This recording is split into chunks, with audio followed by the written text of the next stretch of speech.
All right, hello, Idiots on Parade, the too ugly for TV podcast. We mock the news so you don't have to. I am stand-up comedian Nathan Timmel in Iowa City. There's Jake Vevra, stand-up comedian in New York City. Hello, Jake. How's it going? All is well here, and joining us today is Dave Peace, stand-up comedian in Mason City adjacent. Yeah, sure. It's a little higher than that. Yeah. Lake Mill, small town. I'm closer to Minneapolis than Des Moines. So. All right, Yeah. There you go. Dave, just a quick heads up. It is Sunday. Oh, real quick. Sunday Thanks for being mornings. on, though, man. Yeah. Thanks for having me, fellas. I like to get up around 5 a.m. and go play pickleball for 3.5 hours. And then somewhere toward the end of the podcast, I get a fucking Charlie horse that makes me jump out of my seat. I wander around. It's happened twice now. So the last guest thought I was so into the podcast that I was standing up and testifying. But no, I was just in a lot of pain. Listen, that's how Black people react normally. Okay, we get up, we start cheering. So listen, I'm gonna take it as that. Okay, so I hope it happens this episode. No, Right. I assumed he had one of those vibrating dildos that people cheat at chess with, and that was sort of giving him his notes for the podcast. You know what I mean? And like reminding him what to say next. And it's just whoever had the button just decided to revolt, and they just cranked that thing all the way to 10, and he was just getting a prostate shocked. And he couldn't do nothing about it. There would have been a much bigger smile on my face had that been the case. Sure. And you owed that lady a lot of money. Yes. All right, let's jump in. Everything is okay. All is good in the world. Last week, we talked about Joe Biden's horrific. Oh, you sound like Joe Biden himself. You sound like Joe Biden in an interview or a debate right now, man. Absolutely. We talked about his horrific performance at the debate, and the fact that right after the performance, they said he was sick. They said he wasn't feeling well. But no, it's been cleared up. He has said that he was jet lagged from international travel, even though he landed about 11 days. His last trip was 11 days before the debate, and he spent 11 days recovering at Camp David. Hey, here's an idea. If your second excuse is worse than your first one, shut the fuck up. He's digging a hole for himself. Hey, what a fucking stupid thing to come out and say is that, no, I wasn't sick. I just was still tired from travel from 11 days ago. They're acting like now that is a good excuse. Look, I've been jet lagged and it's awful. Also, he had a busy schedule that day. He did do like 3 campaign events, and those would be valid excuses if it was just like, oh, he didn't answer the questions. Well, he actually answered the questions pretty good. Like if you were just reading a transcript of what he said, if you couldn't see him, if you couldn't hear him, if you just read a transcript of the debate, you'd be like, I don't think you did that bad. It's just that, you can give all the right answers, but you go, 2 + 2 is 4. You're like, whoa, dude, you technically said 4 just now, but like that was rough. That was a rough 4. Politics is perception. That's all there is to it. Dave, what are your thoughts? Listen, don't do this to my guy. Okay, he had a bad night. Okay. Here's what I'll say: the Biden administration, they needed something. So what they should have did, they should have doubled down. They should have said he was sick and he was jet lagged and his dog died. Like they should have just put a whole bunch of excuses in one. But that's right. That thing was biting all the Secret Service anyway. Be like, one of them shot him. One of them went rogue. He's like, I've been bit for the last time. Now I'm in mourning. I had a bad performance or a bad set on stage, and it happens. I think they should have just chalked it up to, look, it wasn't my night, and move on. Because the very next night, I don't know what happened. I don't know what drugs he took or how much sleep he got, but he was on fire. So I'm chalking it up bad experience. It wasn't the next night, though. It was the next day at a campaign that he was on fire. So, as I said last week, and I think, Jake, you agreed, just hold the debates at 3 p.m. You got 2 old dudes. The debates are held at 3 p.m. before their nap because they eat dinner at 4 and they go to bed. And there's a report saying that there's a report that came out recently that said that he has told advisors that he doesn't like working past 8 p.m. And people are making a big deal out of that, saying, oh, my God, Trump never worked. He golfed and then he poop tweeted, and they said he watched Fox News all day. If Biden can put in a solid, because I'm old, I wake up at 5 a.m., not because I set an alarm. I just do. If he wakes up at 5, 6 a.m., works until 3, 4 p.m., that's a solid fucking day. No complaints. He's a 9 to 5 president. He works bankers hours. Yeah. We got to just get in front of the UN and be like, listen, if you attack America, you got to do it before 5. Otherwise, you're dicks. Otherwise, it's a war crime. I think that's absolute genius. Yes, the next debate should be at noon. Absolutely. That's right. Well, But it's got to be after lunch, though, because if it's before, it can't be like 11:15. You know what I mean? Because he gets a little, he's got to take his blood pressure his medication. blood sugar There's a will whole drop. Yeah. I thought you were gonna say he gets hangry or something like. Okay, I understand. Oh, I'm sure he does. A stuttering, angry Joe. That's a rough debate right there. He just starts throwing random food items in the middle. You know, we need to fight Ukraine and help them defeat Russia and get borscht. I like borscht. You know, you just made me think of I would watch it. Jake, that took me a couple minutes because this goes off what you said a couple minutes ago. The idea that you read the transcript is exactly like that Bill Burr bit, where if you go to a court and you read the transcript, she said no, I'm saying no, but in the moment it's no, just stop. Stop. No, you're naughty. Yeah, or like when Lenny Bruce, they would read his Right. bits. Like in a transcript in court, it's like, yeah, but you're not getting the. So I mean, it was sort of the polar opposite of that. It was like, no, a court transcript would have crushed with Joe's answers, you know. But then it was like his delivery was just so bad that it was like, and the thing is, if his delivery was half as bad as it was, it's like, yeah, jet lag and a busy day, but it's like, oh, dude, this is rough. And I'm Team Joe, you know what I mean? But like, this is rough. I that said, I still don't think the Democrats should switch from him. I mean, short of him, I think he would have to get much worse for me. Somehow he would somehow have to get worse before I think it's a good idea for them to switch, because it looks very dishonest to their own voters when it's like, hey, we had a primary with an incumbent. Oh, 2 months later, it turns out our incumbent is old. We didn't notice he was old before right now. It's like, no, you didn't want us to vote because you were worried that whatever agendas, like the moderate corporate Democrats, which is what Joe Biden and Kamala Harris are, you're worried that like we would have voted in, I don't know, like a Bernie Sanders and Elizabeth Warren, somebody who maybe would have scaled back on funding for certain things, you know what I mean? And not just giving speeches about it. I think that is going to screw over the Democrats worse than keeping in geriatric Joe here. I like Joe. I'll say this. I'm one of those people that I do too. I think I liked him more as a vice president than I do as an actual president. Yeah. But here's the thing, people, like we got months away. Like, it's happening. This is the guy, and that's what we got to go with. It's either him, exactly, guy, and I feel like the comparisons is vastly different. When you say something's got to happen, I don't know what more can happen with Joe. Like, other than dying, like I don't know how much worse. You know what I mean? So that's where I'm at. That's where I'm at. Biden's my guy, I guess. Well, and I will, to that point, that this is the guy we're going with.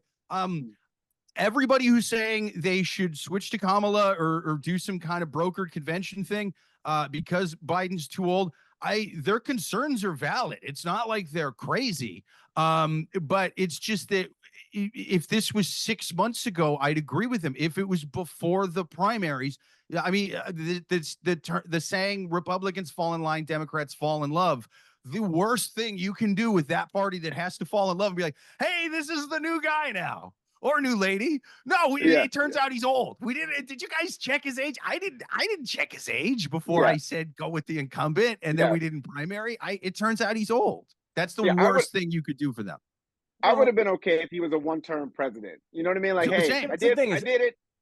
Yeah. Everybody would have been okay with that. The thing that pisses me off is they had 4 years to not fuck this up. They had 4 years to prepare the world, the audience, and saying, okay, because one thing I read this week is something that I'd completely fucking forgotten about is if he steps out, it goes to Kamala almost by default, and nobody wants that because she has an even lower approval rating than anyone. So, and it's because she hid for 4 years. She hid. She did. They kept calling for her to go to the border. And so they had 4 years to not fuck this up. And what did they do? They fucked it up. They didn't prepare anybody. They didn't get Kamala out there. They didn't.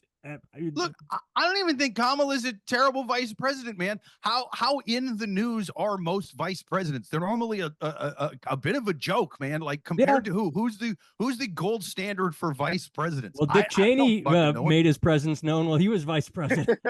What? Oh yeah. I mean, you can definitely have more notoriety than Kamala. You can be more known in a bad way. I think, in fact, I will say the gold standard for vice president is somebody who stays under the radar. I say fly under the radar. No, how often is the vice president being in the news ever a good thing? Like, it's normally like the vice president misspelled potato or some shit like that in a third-year-old classroom. And now they're laughing. Vice President LBJ steps up to the plate because something happened. Yeah, right. And then he stepped away from the plate. In the Democratic National Convention, we had a brokered convention because he stepped down after getting the nomination in the primaries or whatever, and then they went to the convention had a brokered convention, and Nixon wins in a landslide because the Democrats look bad and disorganized. That will happen again, no matter who they pick.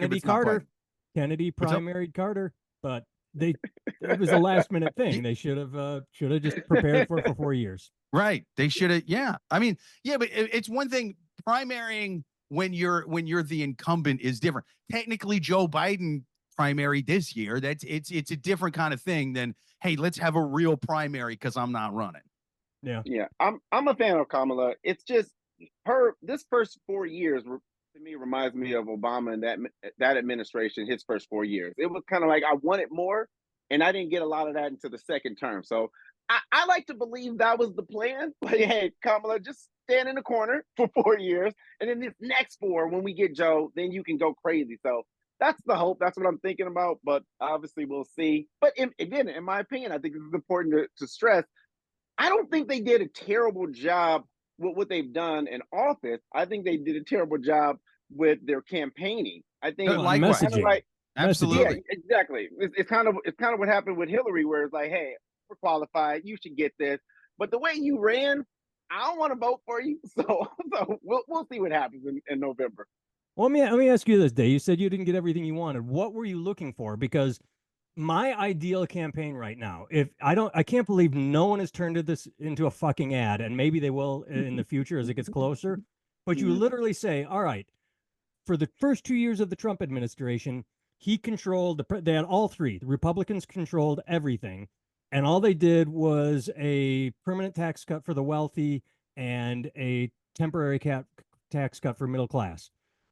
Biden had all three for 2 years, and infrastructure bill, CHIPS Act, Inflation Reduction Act.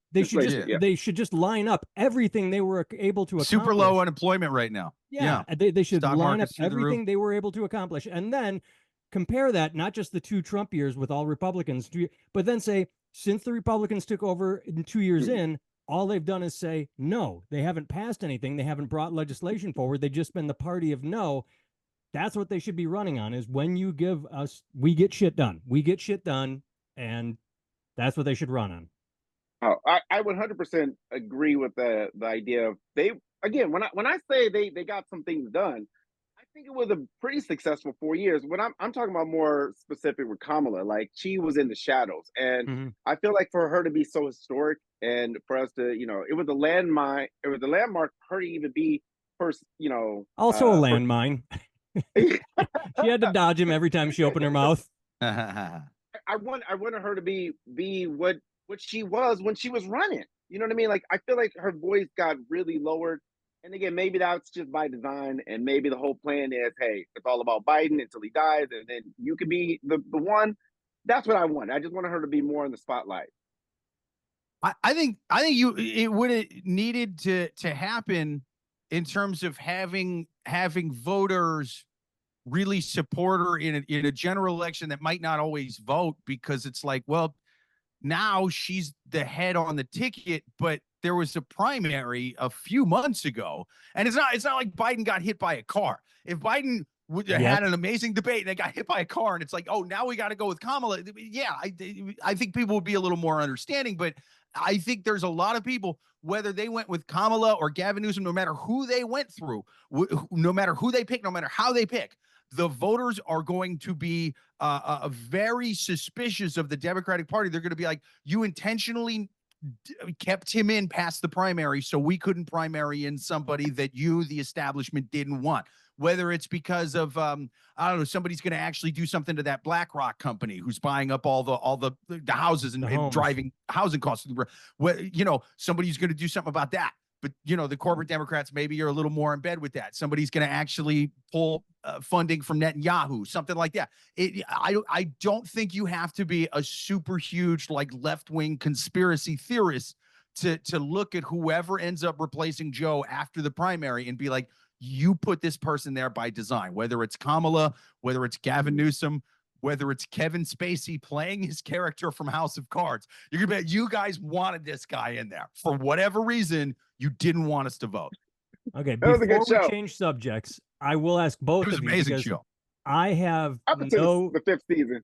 I did not. Yeah, I didn't see it that far. Honestly, all dramas get fucking nutty after the first like 3 seasons because the plot with any drama. I know I've talked about this on this podcast before. With any drama, it's a story with a beginning, a middle, and an end. And what tends to happen a season is a beginning, a middle, and an end. And then they're like, "Hey, this made a shitload of money. Will you guys make it? Will you keep this story going and do another season?" You're like, "You mean that thing that had a beginning, a middle, and an end?" The story ended. Like, some of the characters might even be dead now that were like in the store. Oh, just have new guys show up. But this guy's cousin is in the show now. And you're like, well, okay. So they have to figure out weird little ways to keep it going, and it doesn't always work. Okay, 2 quick thoughts. One, we've talked about this. Everyone, after you're done with the podcast, Google Nip Tuck fucks woman off building. Oh, Christ. That season 1 of Nip Tuck was the best season ever. Season 2 was great, and then it was all downhill. Okay. And then because after the Carver reveal was horrible. But then, as Jake has brought up a million times, Christian fucks a woman off the ledge of a building. It is the corniest scene you'll ever see. And then the second thought we've talked about before is The Handmaid's Tale. Season 1 is great, but season 1 ended where the book ended. And then Hollywood said, "Hey, we need a season 2. We're Hollywood. We got writers." And my wife and I watched 2 or 3 episodes, and we were just done. Like, no, this is bad. Once they lost their source material, and Game of Thrones did it too. They lost their source material. Okay, back on target. I did not watch. Game of Thrones. I didn't realize this till recently. The House of Dragons with Game of Thrones. Actually, George R.R. Martin did do that. But that was kind of like his Star Wars episode 1 with that fucking Jar Jar Binks or whatever. It takes place like 300 years before the original series. So it's like, hey, do you want to see Cersei's great? No, I don't. Like, what are you talking about? It's actually gotten good reviews, though. It's decent. It's decent. It doesn't hold up to the original by any way, shape, or form. Every character looks like Pete Davidson is playing an androgynous vegan vampire or something. I don't even know who's fighting who. I'm like, dude, I thought that was that guy's cousin. I thought they were friends. Like, I don't know who the characters are. I can't tell them apart. It was Dexter for me. That was the show where, oh, this is incredible. And then they just kept making seasons after seasons where they literally would rewrite the same plot. And that was it for me. All right. Did either of you watch, did Joe save himself with his interview with Stephanopoulos on ABC last Friday night? 8.5 million people watched. I did not. So all I've read is that they kept asking him, will you take a cognitive test? And he dodged it. We know what the cognitive test is. All he had to do is like memorize person, plane, hammer, whatever Trump said. And he could have just said it right there. Like, boom, that's the cognitive. But did he help himself on Friday night or did he not? I mean, he didn't do terrible. It was sort of like, all right, C+. You know what I mean? Like, but if he gets an F in the debate and a C+ when he's prepared again, like, okay, you're doing this Friday, how many fuck-ups does he get? I mean, dude, honestly, to me, the most damning thing about that interview was him not just saying, yeah, I'll take a cognitive test. Like, how do you not at this point when half of your own party is calling for you to step down. And like the New York Times and all of these places have been for a while calling Biden old. And it's like, I mean, you can't get a fake cognitive test. Didn't presidents used to have people killed and like drowned? He killed himself by shooting himself in the back 7 times and then throwing himself in the lake. I guess he was sad. I guess a lot of the staffers in the hallway should keep their mouths shut. Otherwise, they're gonna get real depressed. You know what I mean? And that's just the way they would do that. He can't get a fake cognitive test. Just say yeah, and then do a fake one. Do a fake CIA cognitive test. Not even fake. How many times have we read about people taking the SAT for other people? Fucking and body doubles of political leaders. Get a body double to take an SAT for you. The cognitive. There you go. It's That's right. solved. That's right. Have Gary Oldman play Joe Biden in a cognitive test. Boom. Gary Oldman walks in and they're like, Gary Oldman, we need you to method act Joe Biden, but not the one from the debate. Method act Joe Biden from the State of the Union. And then he goes in there and just crushes. He does a bump with Hunter beforehand. He's nice and awake. It'll be good. Yeah. Listen, I would like to see that. I didn't watch it. Here's my thing though. Like but I think it would be dumber if he was to agree to do it. It would be like doing a crime and then agreeing to take the lie detector test. Like, no, I'm not.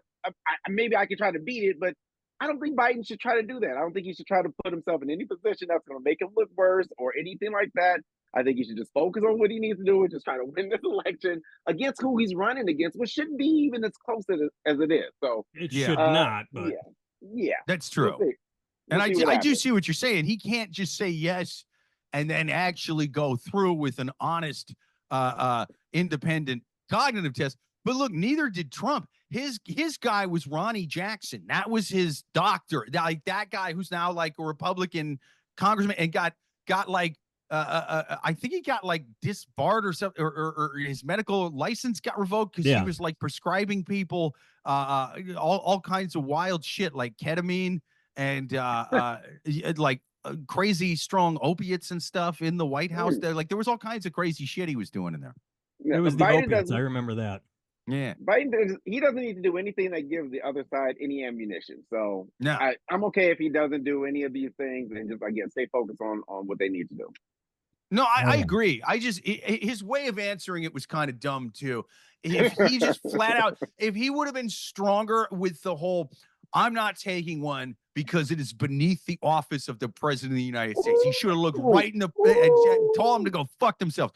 But he was like, this was his answer, not terrible on transcripts, but even on transcripts, this one was it was a little shaky. He was like, I don't need to take a cognitive test. I take a cognitive test every day because I'm fulfilling the duties of the office of the president of the United States. It wasn't that.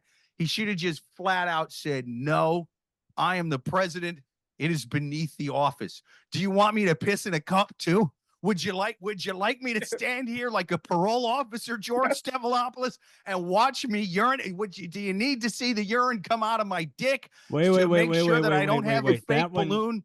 I got your ending on that one. He would have said, do you need me to pee in a cup? Because I'm 81. I can do that every half hour on the half hour. Every 30 minutes, I can pee into a cup. You don't have to wait. I'm there. I don't even wait for the old cup. Man's bladder. I half filled my Depends during this interview. All right. Yeah. Exactly. I piss right now. I got some on your shoe, George. I got some on your shoe. All right, Dave. We Jake and I are gonna come clean here. We got suckered the other week, so we're gonna come clean.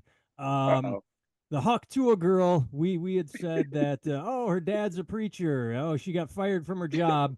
Well, watched an interview with her. None of it's true. She kept her job. She was never a teacher. Her dad's not a preacher. So be careful what you read on the internet. The Huck Tuah girl she's fine. She's just fine. Didn't piss off her family. In fact, she's doing this the right way. She is taking it as a huge opportunity. She's marketing licensing hats and doing interviews and got on stage at a stadium concert and sang a line. So I heard she's got her own brand of mouthwash.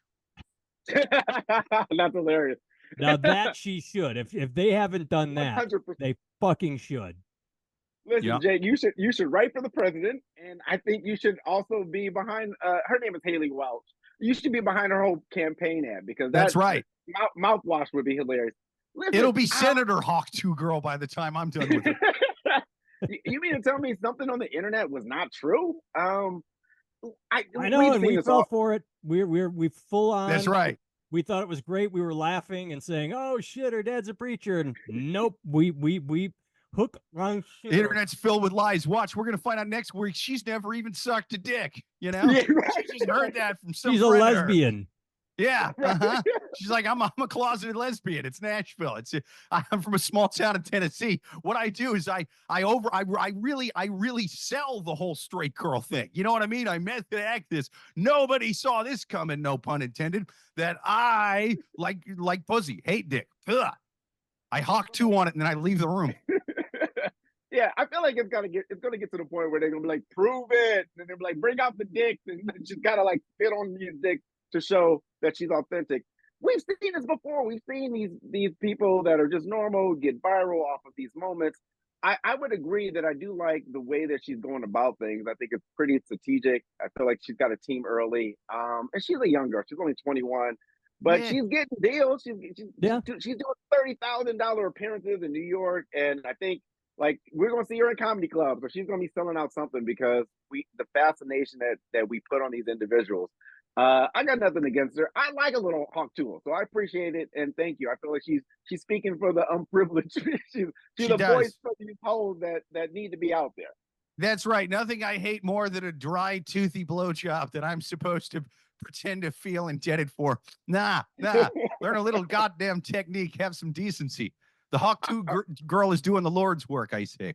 Listen, I'm married, so I don't even know what these blowjob things are anymore. But listen, I feel like vicariously I'm living through this story. So power to her. Yeah, and another thing I liked about the Hawk 2 girl is that she's getting real famous for blowjobs. See, even though she's not technically a professional, you know, it's sort of like when we see TikTok stores headline comedy clubs and we're like, dude, I've been doing it for a decade plus. I'm way funnier than that idiot who just like makes fart sounds at the mall with his hand, and now he's headlining instead of me. That's bullshit. You know, there's porn stars somewhere going, oh, the amateur's the blowjob queen, huh? Yeah. Oh, now all of a sudden she makes one little TikTok joke, and all of a sudden we've never even seen her suck a dick. She's an amateur. Yes. Could she go all the way down on a 10-incher? Have we even seen her do that? Yes. I got a 30-year, tenured blow career. Fuck a blowjob. Can you just imagine Kim Kardashian? Like, I had to make a fucking video. Monica That's Lewinsky, right. the president, and this chick, she says one line on a viral, and listen, that's just where we live at now. Okay, that's where we live. You can't be angry. And people got mad at Kim because they were like, she's just getting famous off a sex tape. Kim is looking at this girl like she's getting famous off of a sex riff. Like she just made a little joke about it. Now she's the queen of blowjobs. Come on now. Right, for blowjobs. That's right. Somewhere out there is a lot lizard at a truck going, come on, you don't know nothing about. Watch me pop out the left side of my teeth. Oh, Hawk 2, I will make your eyes roll back in your head. All right. I will take you to another planet. All right, we just got the heads up that we're going to run out of time. So let's bang out a few stories really quickly, and then maybe we can hit the one that I want to hit that probably take more time to talk. Who is Wade Wilson? A couple of weeks ago, we talked about this guy. He has tattoos and swastikas on his face, and his lawyers argued that he should be able to cover them with makeup so it doesn't make the jury biased against him. And our point was, all the prosecution has to do is say, did you get your tattoos removed, or are you just covering them with makeup? Covering them with makeup. Yeah. Okay, so you still have well, he was found guilty, and the jury recommended the death penalty. So good on them. Good on them for taking down a guy that has a swastika on his face and is. Usually you get those after going to prison. He's going to prison with the swastika already there. Yeah, you know, I couldn't figure out whether the makeup would help the guy or not. I never thought about the fact that maybe this fella actually did it, and they're convicting him on like a mountain of DNA evidence and a video to where it's like, dude, he could have tattoos of like pride flags and give peace a chance. There's a video of him hacking a guy's head off. So like, you know, right.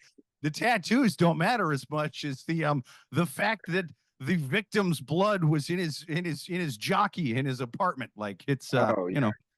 Okay, next story. The only reason I sent this is because I saw this story in about 14 different places. But when I saw this headline, I'm like, are you fucking kidding me? This is beautiful. Someone threw a water balloon at Danny Trejo's car during a parade in Los Angeles. And like I said, I saw a bunch of headlines, Danny Trejo hit with water balloon. But this one, Danny Trejo's car attacked with water balloon at 4th of July event. Attacked. Yeah. Someone threw a water that whoever wrote, I mean, you drew people in when they see his car was attacked with a water balloon. Oh, and then he got out. 80-year-old Danny gets out to take a swing at the guy. He Bidened it. He whiffed the swing, and then the guy was like, "What the fuck?" and shoved him to the ground. Danny Trejo looks tough. You can have all the tattoos and be bad at. You can be Machete in the movie. But when you're 80, yeah, you better land that blow because he whiffed it and got pushed down. I didn't see him get pushed down. I saw like the little scuffle.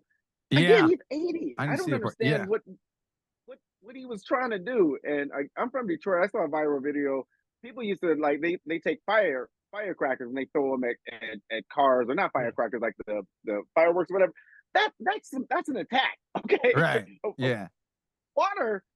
You know, it rains outside. You know, so I don't understand. Was it the principal? Was he? That's like, hey, that's us being attacked by God. That's what's happening. Is he's attacking? Basically, he's bursting. Basically, a cloud. You see, is essentially God's water balloon, and he attacks all of us. This fucking dick. Just like, in fact, are we sure God didn't throw that water balloon on Trejo? Who was that? Was that God? Was he coming down here and fucking with Trejo? He was God's messenger. He was God adjacent. Kind of like first Noah, now Danny Trejo. I see what you're up to, you big old bastard in the sky. Leave Trejo alone. All right. Excellent clickbait. Crazy Town frontman Shifty Shellshock died of an overdose and a broken heart, manager said. All right. Quick, both of you, which one do you think weighed in more on his death, the drug abuse and or the broken heart? Listen, if go either way, I who knows which one it is. I'm gonna go drug abuse. Did anybody see that video footage of him a couple months ago fighting with the other band member after a show or before a show? No. Oh, they beat the shit out of each other. Like one of them beat the shit out of the other. Really? Bloody.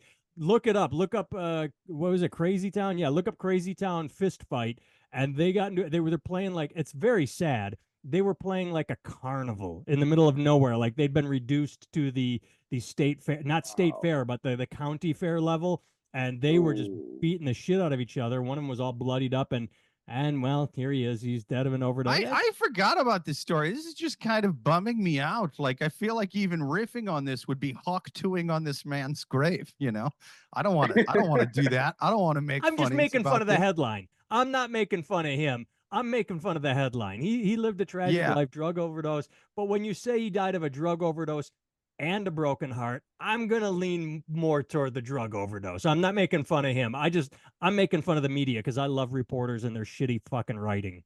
Well, it was like that old sad Al Green song from the 70s. I convulsed and went into a seizure and flatlined because of a broken heart. That's, I think the same thing happened to this guy. I just think he happened to be a little high too. All right. This story deserves a lot more time. We don't have it to give, but Iowan sues after being fired for wearing Bible verse shirts during Pride Month. Too much to go into, but literally the company was, apparently they were sending out Pride emails and they offered Pride t-shirts for sale for their employees. And so just to be a dick, he said, well, I'm going to wear these Jesus shirts or quotes from the Bible. Hey, maybe both sides should just shut the fuck up. Maybe don't. I get it. It's Pride Month. Does every corporation have to jump on board? And then now, to be fair, dick and push back with your Jesus bullshit?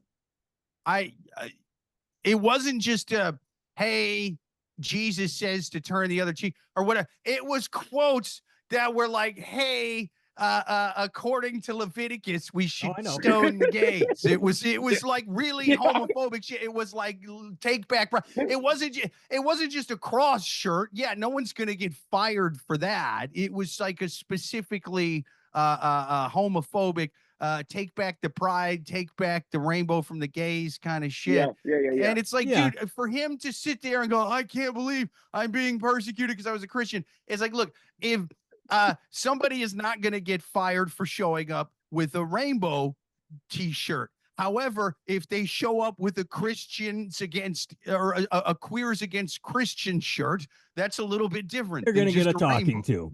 Yeah, or queers against Muslims or Buddhists or whatever. It's gonna be an issue.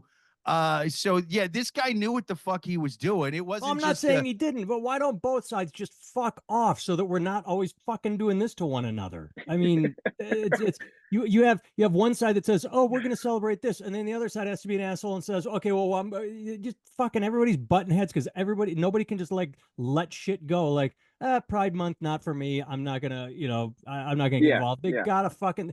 I've said it before. I think these people are so insecure about their God that they don't actually believe God has power. Because if you fully believe that the Bible is true and that God's gonna take care of gay people, then you just sit back and go, you know what?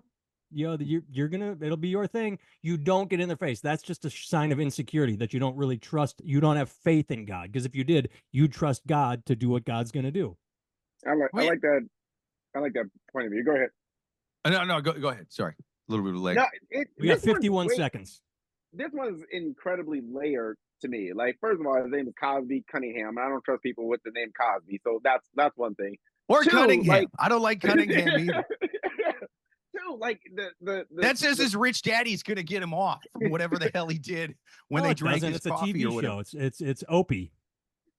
I think you said it right. Like, I don't know why we can't live in a world where if it's not for you, it's not for you. The fact that we work so hard to protest other people's protests is insane to me. And I don't know why the company decided to do this, because I feel like with all of these social justice things, these companies are trying to market and make money off of it. Because the company was selling gay shirts. Yeah.